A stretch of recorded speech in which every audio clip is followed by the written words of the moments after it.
వచ్చేసి ఇక్కడ చూసుకున్నట్టయితే చూడండి, మనకి ఇక్కడ పైన అయితే కూర్చొని ఉంది కదా, మహారాజా చైర్ తిరగని అయితే ఉంటుంది అన్నమాట. బ్యాక్గ్రౌండ్ వచ్చేసి ఇక్కడ చూసుకుంటే సైడ్ గణేష్లు చూడండి, మనకి ఫ్రేమ్ కింద వచ్చేసి మొత్తం త్రిశూల్స్ అయితే వచ్చేసినాయి. ఒక్కొక్కటి డిఫరెంట్ డిఫరెంట్ ప్యాటర్న్ లో ఉందన్నమాట. బ్యాక్గ్రౌండ్ ఫ్రేమ్స్ వచ్చేసి ఇక్కడ చూసుకుంటే ఫ్లవర్ లాగా ఉన్నది చూడండి. ఇక్కడ చూసుకున్నట్టయితే చూడండి, ఈ షెడ్ లో వచ్చేసి మొత్తం ముంబై మోడల్స్ ఉన్నాయి అన్నమాట. ఈ గణేష్ లో వచ్చేసి చూడండి, మన హైట్ వచ్చేసి 15 ఫీట్స్ నుంచి 20 ఫీట్స్ వరకు అయితే ఉంటాయి అన్నమాట. ఇక్కడ చూసుకున్నట్టయితే ఏ గణేష్ లకైతే ఇంకా కలర్ అయితే అవ్వలేదు టోటల్ గా. ఇక్కడైతే కొంచెం కొంచెం కిరీటాలకి అయితే ఇస్తున్నారు అన్నమాట.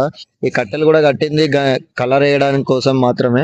ఇక్కడ చూసుకున్నట్టయితే మనకు ప్రైస్ కూడా మామూలుగానే ఉంటది అన్నమాట. మన ధూల్పేట్ ఫినిషింగ్ అయితే వచ్చేస్తుంది, అంటే దానికన్నా బెటర్ గా అయితే ఉంటది అన్నమాట ఫినిషింగ్ వచ్చేసి. చూడండి గణేష్ అయితే ఎంత మంచిగా కూర్చొని ఉన్నాడు అన్నమాట సింహాసనం మీద వచ్చేసి.